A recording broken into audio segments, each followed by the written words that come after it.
Good morning, everybody. John Millen here, Millen Group Benefit Hacker. I'm here in my dungeon, my basement of my office building on a Saturday morning. And they've got this great whiteboard. And I'm going to probably get thrown out of this building by doing this. I'm just kidding. There's nobody here. It's totally empty. But I was walking through like, yay, there's an empty building. And I'm like, holy crap, look at that thing. That is amazing. I can't say it out loud, but you know where I want to put this, right? Not here in the dungeon. Okay, this is going to be a little controversial. I hope this is helpful. I'm here with my whiteboard and my nice attire and my high quality video set up. So don't worry about that. Focus on the message, not the messenger, because the messenger is looking pretty rough right now.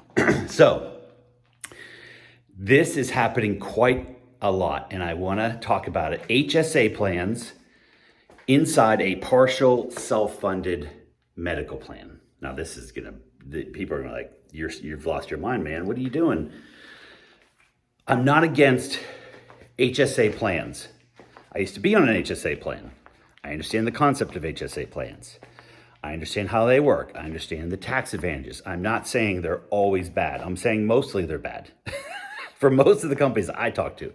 Now, that being said, there are times when it makes a lot of sense, but I don't find them very often, but there are times, and you may be one of those times. So I'm not saying, oh, you messed up, because I don't want to be that contrarian, although I am a little bit, to tell it like it is from my opinion. I'm not always right. Certainly I'm wrong, probably more than I'm right, but this is something that I've picked up by working with some of the best minds in healthcare.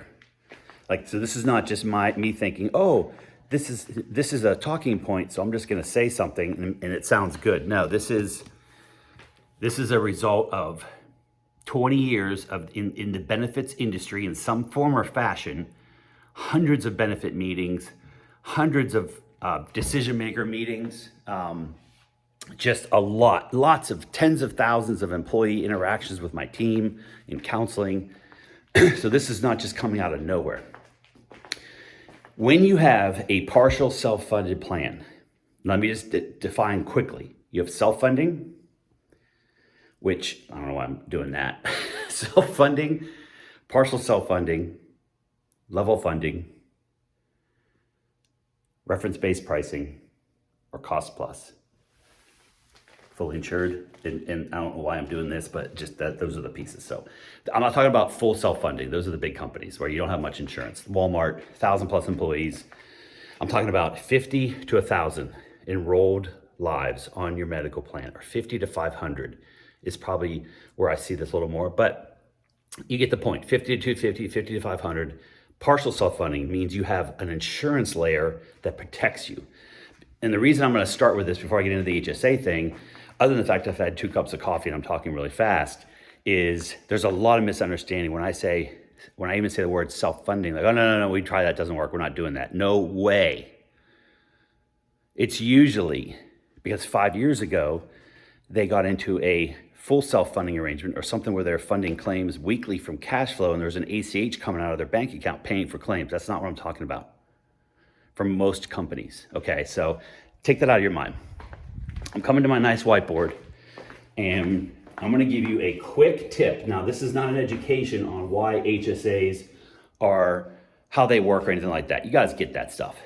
Would you put an HSA qualified plan inside a partial self-funding strategy? You love my handwriting, don't you? Right? Would you do that? I'm seeing it a lot. Why?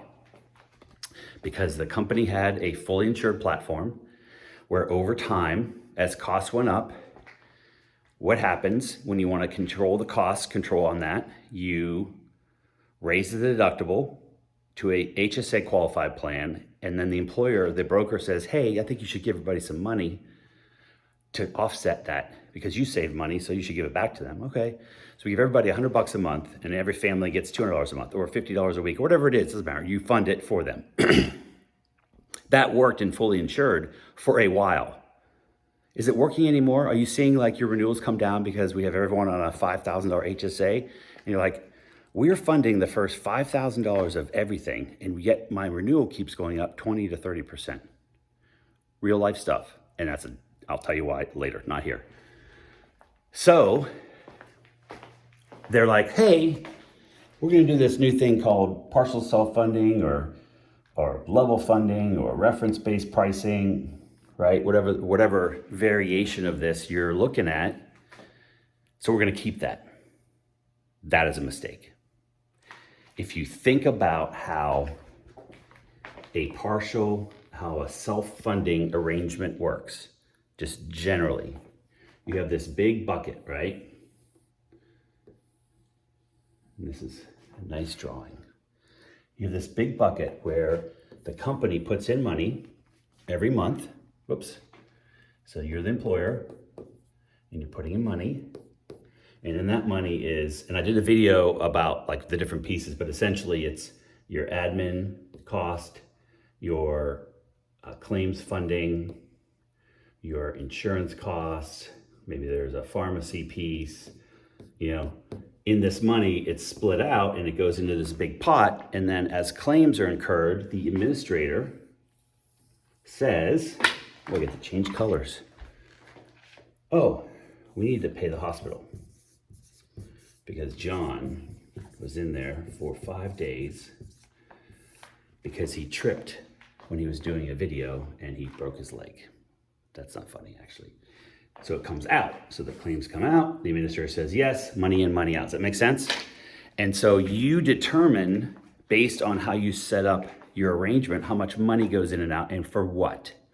How much you allocating to different pieces of this, right? How much do you put in claims? How much? And this is all using vendors and strategists like us and others that understand the nuances. So this is not something you're like, I think we should just do this. Like, I don't recommend that. I recommend maybe a professional before you get your wisdom teeth out. You're like, what do you think? Should I yank them myself or do you want to take them out? It's the same here. You don't want to just make decisions. And I see this a lot. Like, why'd you change that? I don't know. They just said to increase it. Okay, you're just pulling levers on this amazingly efficient machine without knowing why. I don't recommend that. So if you have money going into this pot paying claims, and then you're giving your employees money to pay claims, wait a minute. I'm going to give them money from where? Where is the money when you give them money in an employer-funded HSA, right? Oops, my video skills are horrible. And you give them $100 a month, I don't know, for employee only. And you allocate $1,200 a year and you fund their account once a year, once a quarter, once a month, it doesn't matter. Where does this money come from? From the employer, right? But from where? What's the source of that money? If you have 100 people,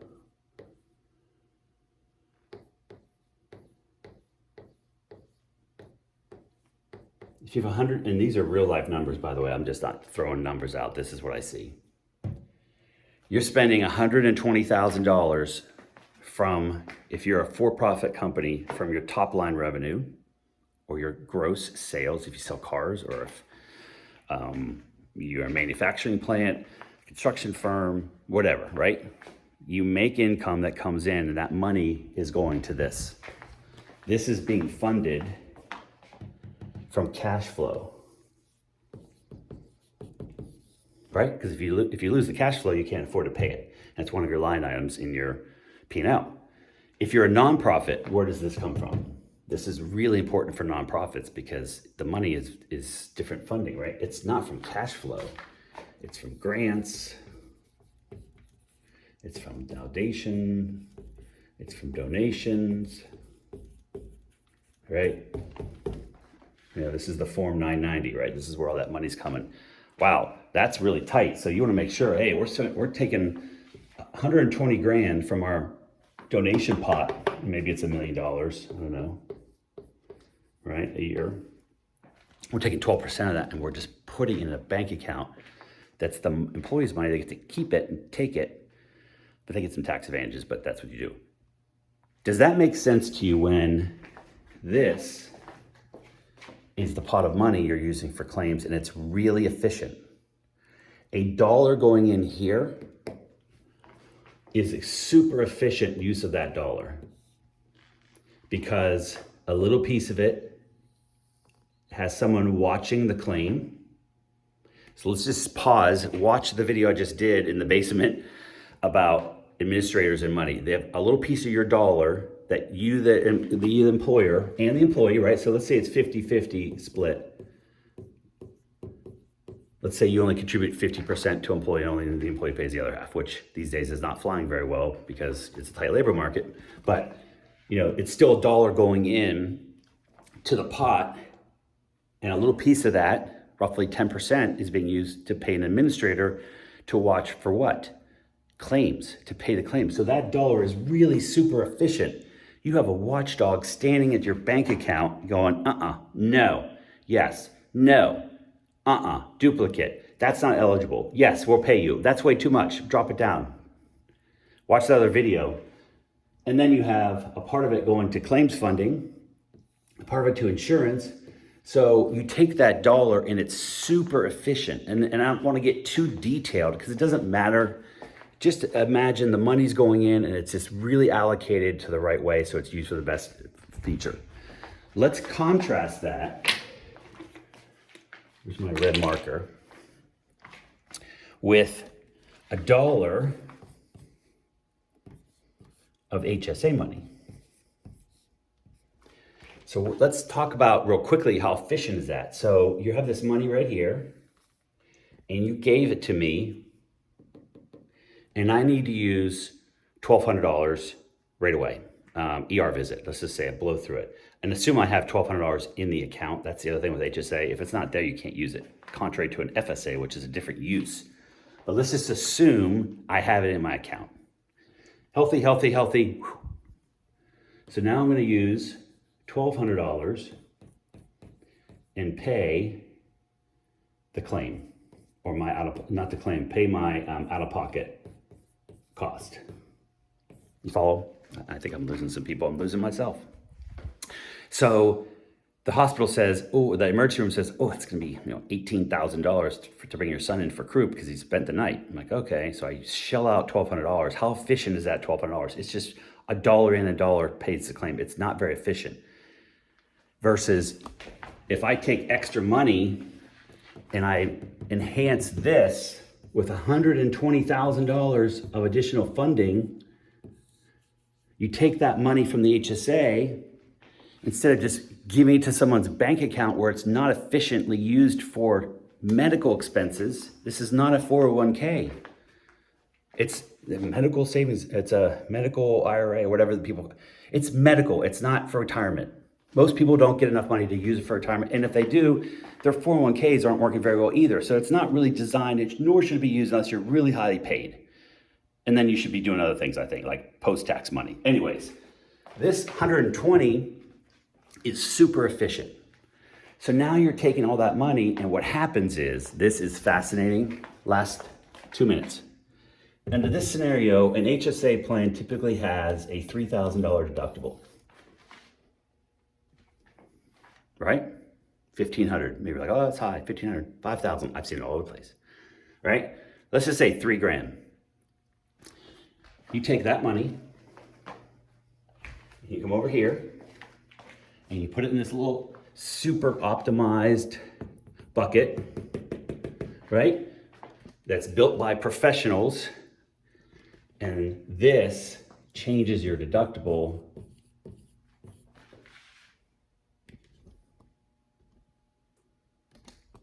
$250 or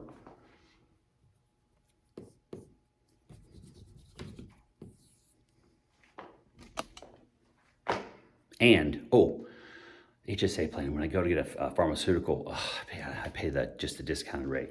Here, we're gonna have a 4-tier pharmacy plan with a $5 copay, a $10, a $25, and a $50. And if you have specialty meds, we're gonna try to get those for free. You go to the doctor, primary care, it's only $25. So we put in a copay. You wanna go to the specialist? we really want you to go to the specialist, so I'm gonna do a $25 copay for both. This is real life. This is what we do, because that money is so efficient, and it's kind of mind-boggling for most people because they don't understand the mechanism of a plan like this, because you've never been educated. This is my whole goal. Make an informed decision. Like, you can really do that? And then I build it and I show them, and I'm like, oh, wow. So you mean to tell me, John, that it's quite possible that we could actually lower, so forget lowering your cost, use the same spend. Just worst case scenario, the cost doesn't change for the next year, but you're able to build and go from this, where I don't think your employees love using their own money to pay healthcare. Like, do I go there or do I save it for retirement? Because that's what they said. When I turn 65, I can use it for Medicare. Or just, hey, I'm sick, go to the doctor. Go, go, go. And we'll deal with the big stuff as it comes in, and we'll be more efficient. Employees prefer insurance that's really great. No one ever attracted someone for their company and said, hey, come work for us. Hey, Millen Group's hiring. We've got an amazing culture. We're gonna pay you $6 million a year to manage our operations, and you can work anywhere in the world and do what you want. You can work 1 day a week. I don't care, as long as you get your work done. And we have this amazing healthcare package. It's so great. $5,000 deductible, but we're gonna give you $50 a month. And it's just amazing. And I think you're gonna really love it. Said no one ever. Check us out, millengroup.com.